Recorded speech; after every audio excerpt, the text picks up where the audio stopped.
G'day.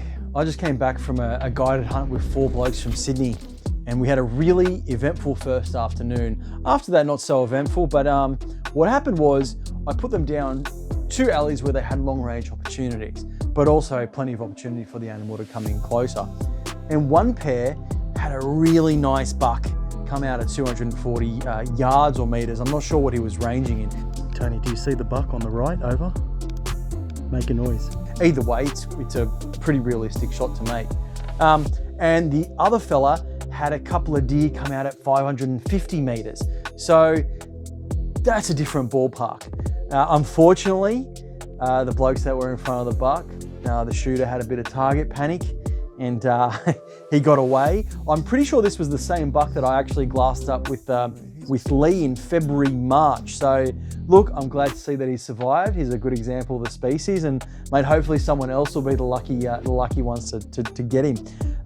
What I was thinking is, buck fever aside, and we all get it, and I can't say that I wouldn't have got it with that buck either, is I was thinking to myself, what is the single most impactful lesson you could give someone, or principle you could give someone on marksmanship? And what I think it is trigger control. And the principles of trigger control that I picked up in passing from an old fella at a range in Sydney, that told me when he was in the British military, he was taught to squeeze his hand and to never pull the trigger. And I guess spending so much time alone in the bush, I got to contemplate these. And what I believe it is, and I'm going to try and break it down into the science of it, and for those of you that have studied physics and understand vectors and whatnot, you'll understand, is say if we come to my rifle here, magazine open, nothing in the bore. If we come to my rifle and we come, and I'm going to exaggerate this, if we pull the trigger, I don't know if you can see, but the rifle moves backwards, right? You know?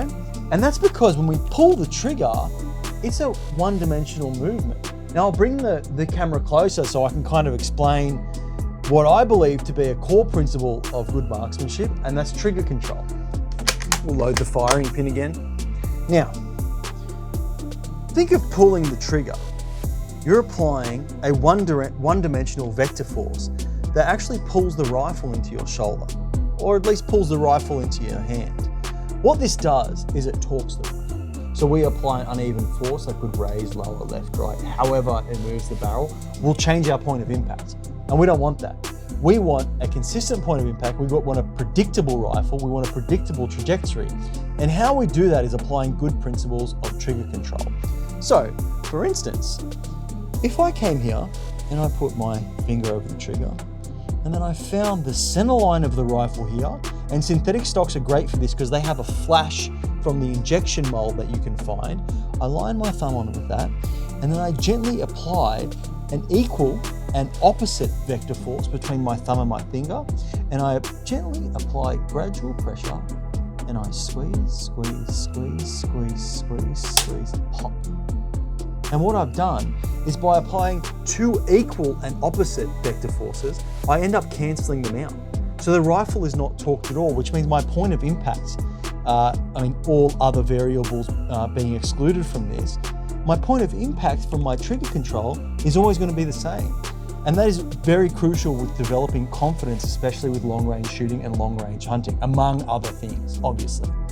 But I would think this coupled with surprise release, and I think surprise release is another video. It's something that archers know really well, but rifle shooters don't particularly understand too well, will make you a 300 to 400 meter shooter pretty much overnight.